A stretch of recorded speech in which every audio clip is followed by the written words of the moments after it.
Hello friends, आपके अपने YouTube channel Pradeep sir educational classes में आपका स्वागत है। दोस्तों, आज हम बीए तृतीय वर्ष शिक्षा शास्त्र के प्रथम प्रश्न पत्र शिक्षा में नवाचार एजुकेशन इन इनोवेशन पे आधारित महत्वपूर्ण एमसीक्यूज प्रश्नों को लेकर आए हैं, जो आपकी आने वाली एग्जाम के लिए अत्यंत ही उपयोगी और महत्वपूर्ण है। तो दोस्तों, वीडियो के अंत तक बने रहिए, जिससे आपको संपूर्ण जानकारी प्राप्त हो सके।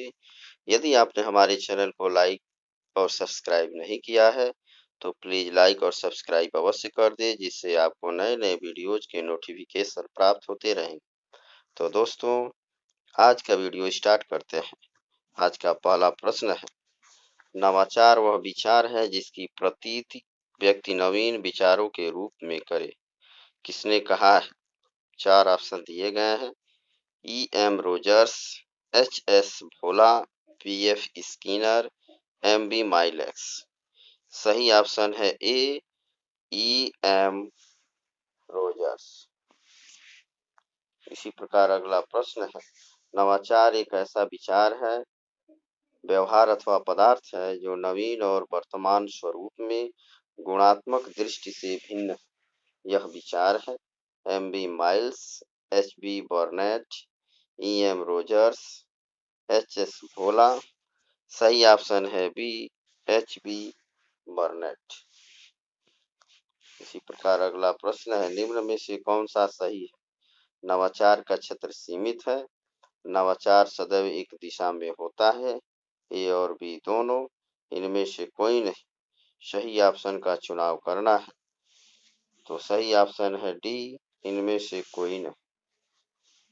इसी प्रकार अगला प्रश्न है, बधी बधाई लीक से हटकर सीखने सिखाने के नए तौर तरीकों को अपनाना क्या कहलाता है? नवाचार, शैक्षिक नवाचार, डिजाइनिंग नवाचार, सेवा नवाचार। सही ऑप्शन है बी, शैक्षिक नवाचार। इसी क्रम में अगला प्रश्न है, वांछित परिवर्तन के लिए चुना जाने वाला नवाचार किस नवाचार के अंतर्गत आता है? 4 ऑप्शन दिए गए हैं। सामाजिक अंतःक्रिया नवाचार, समस्या समाधानात्मक नवाचार, संतुलनात्मक नवाचार, नवगत्यात्मक नवाचार। सही ऑप्शन है बी, समस्या समाधानात्मक नवाचार। इसी प्रकार अगला प्रश्न है, प्रतिक्रियात्मक परिवर्तन आधारित है, आवश्यकता पर, ज्ञान पर, तकनीक पर, विचार पर। सही ऑप्शन है ए, आवश्यकता पर। इसी प्रकार अगला प्रश्न है, नवाचार में सोपानों का अनुसरण होता है, जिज्ञासा, परीक्षण, जानकारी, ये सभी। अर्थात नवाचार के कितने सोपान होते हैं? तो जिज्ञासा भी होता है, परीक्षण भी होता है, जानकारी भी होता है। अतः सही ऑप्शन है डी। इसी प्रकार अगला प्रश्न है, निम्न में कौन सा कथन सत्य है? नवाचार का चयन कोई भी व्यक्ति कर सकता है, नवाचार का चयन संस्था का प्रधानाचार्य करता है, नवाचार का चयन शिक्षण संस्था के सभी सदस्य मिलजुल कर सकते हैं।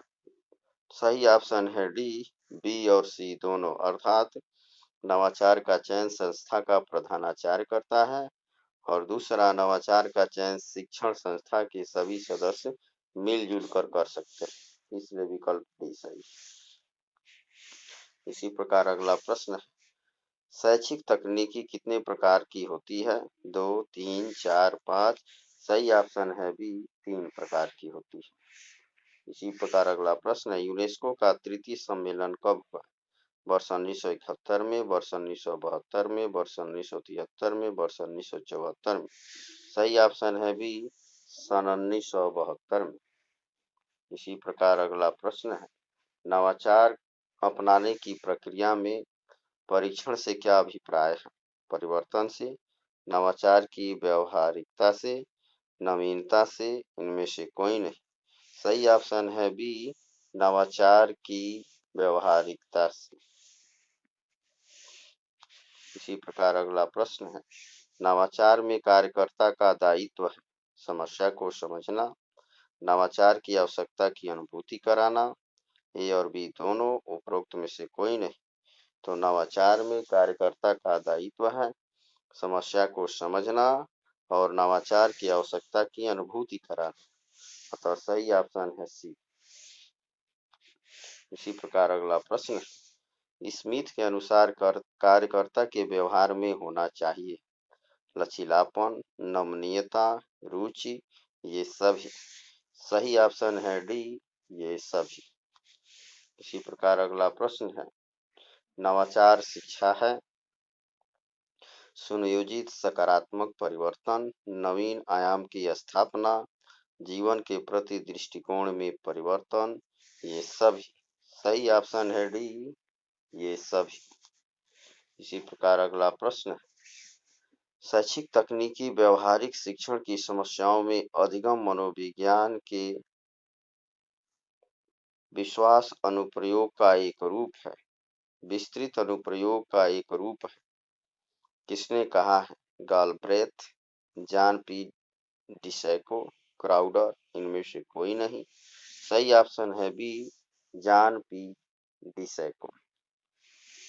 इसी प्रकार अगला प्रश्न है, भविष्य की आशा बाधा है अज्ञान जनित, सामाजिक, व्यक्तित्व संबंधी, क्रियात्मक। तो भविष्य की आशा बाधा है अज्ञान जनित, अतः सही ऑप्शन है ए। इसी प्रकार अगला प्रश्न है, प्रणाली विश्लेषण किसे कहा जाता है?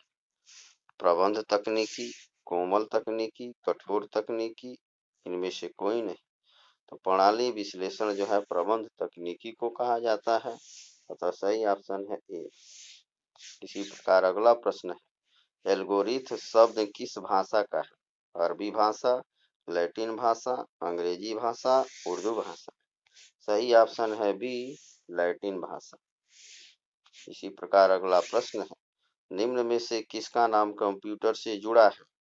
John Ericsson, Charles Babbage, Woodworth, William. सही ऑप्शन है बी, चार्ल्स बेबेज। इसी प्रकार अगला प्रश्न है, स्वस्थ शरीर में स्वस्थ मस्तिष्क का निर्माण ही शिक्षा है, किसने कहा है? अरस्तु, टैगोर, सुकरात, जॉन डीवी। तो स्वस्थ शरीर में स्वस्थ मस्तिष्क का निर्माण ही शिक्षा है, यह बात अरस्तु ने कहा है, तो सही ऑप्शन है ए। इसी क्रम में अगला प्रश्न है, शिक्षा के प्रकार हैं प्रत्यक्ष एवं अप्रत्यक्ष, सामान्य एवं विशिष्ट, औपचारिक, अनौपचारिक एवं निरौपचारिक, ये सभी। तो शिक्षा के प्रकार में प्रत्यक्ष और अप्रत्यक्ष भी है, सामान्य एवं विशिष्ट भी है, औपचारिक, अनौपचारिक एवं निरौपचारिक भी है, तो सही ऑप्शन है डी, ये सब। इसी क्रम में अगला प्रश्न है, ज्ञान के व्यवहार में विनियोग की प्रक्रिया ही शैक्षिक तकनीक है, किसने कहा? E M Booter, Robert A Cox, G O M Leith, office. सही ऑप्शन है ए, ई एम बूटर।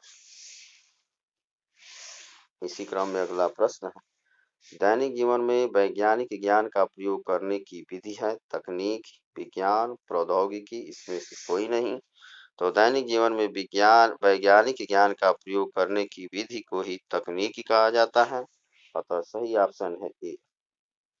इसी क्रम में अगला प्रश्न है, शैक्षिक तकनीकी को व्यवहारिक अधिगम की परिस्थितियों में वैज्ञानिक एवं तकनीकी ज्ञान का विनियोग कहा जाता है, किसने कहा है? शिव के मित्रा, रॉबर्ट कॉक्स, जकौटा ब्लूमर, कुलकर्णी। सही ऑप्शन है जी, जकौटा ब्लूमर। इसी क्रम में अगला प्रश्न है, शैक्षिक तकनीकी का संबंध है अदा, प्रक्रिया, प्रदा, ये सभी। तो शैक्षिक तकनीकी का संबंध अदा, प्रक्रिया, प्रदा, इन सभी से है, अतः सही ऑप्शन है डी। इसी क्रम में अगला प्रश्न है,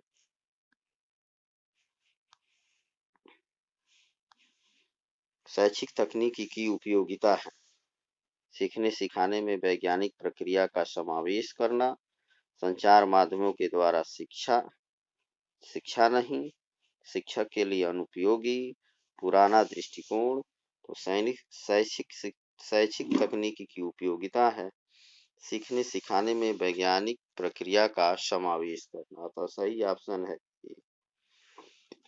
इसी क्रम में अगला प्रश्न है, शिक्षण मशीन का निर्माण किस वर्ष में हुआ? वर्ष 1925, वर्ष 1926, वर्ष 1927, वर्ष 1928। सही ऑप्शन है बी, वर्ष 1926। इसी क्रम में अगला प्रश्न है, निम्न में से सही कथन कौन सा है? शैक्षिक तकनीक अप्रभावशाली विधाओं पर बल देती है या निरंतर विकासशील प्रविधि है? केवल ए और बी दोनों। सही ऑप्शन है सी, केवल ए, अर्थात शैक्षिक तकनीकी अप्रभावशाली विधाओं पर बल देती है। इसी क्रम में अगला प्रश्न है, एनसीईआरटी का पूरा नाम है national council of educational research and training, national council experiment for research and training, national council for experiment research and teaching, national council of educational research and teaching. सही ऑप्शन है सी, एनसीईआरटी का पूरा नाम है national council of educational research and training. इसी क्रम में अगला प्रश्न है, शैक्षिक तकनीक के क्षेत्र में सबसे अधिक प्रभावशाली कार्य किसने किया? ब्रायन मोर, सिडनी एल प्रेसी, बी स्किनर, ये सभी। तो शैक्षिक तकनीक के क्षेत्र में सबसे अधिक प्रभावशाली कार्य बी.एफ. स्किनर ने किया है, अतः सही ऑप्शन है सी। इसी क्रम में अगला प्रश्न है, पुस्तक स्कूल इज डेड के रचयिता का नाम है एवरेट रेमर, इवान इलिच, पाल गुडमैन, प्रोफेसर यशपाल। सही ऑप्शन है ए, एवरेट रेमर। इसी प्रकार अगला प्रश्न है,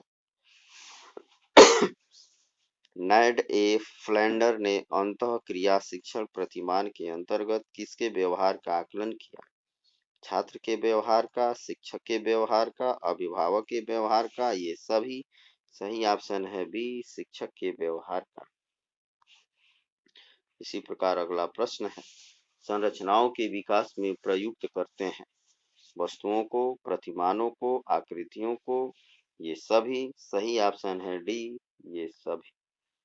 इसी प्रकार अगला प्रश्न है, शिक्षा के क्षेत्र में तकनीकी के प्रयोग का अर्थ है कम समय का लगना, अध्यापन क्षमता का विकास, सीखने के स्तर को कम किए बिना सीखने वालों की संस्था में निरंतर वृद्धि करना, उपरोक्त सभी।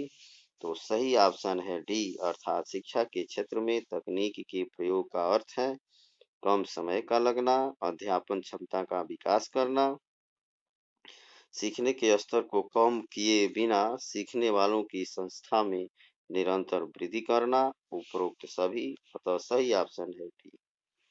इसी प्रकार अगला प्रश्न है, शैक्षिक तकनीक संबंधित होती है व्यवहार से, समाज से, अदा, प्रक्रिया, प्रदा से, इनमें से कोई नहीं। तो शैक्षिक तकनीकी जो संबंधित है वो है अदा, प्रक्रिया एवं प्रदा से, इनपुट, प्रोसेस और आउटपुट से। अतः सही ऑप्शन है सी। दोस्तों, वीडियो देखने के लिए धन्यवाद। यदि आपने हमारे चैनल को अब तक लाइक और सब्सक्राइब नहीं किया है तो लाइक और सब्सक्राइब अवश्य कर दें, जिससे आपको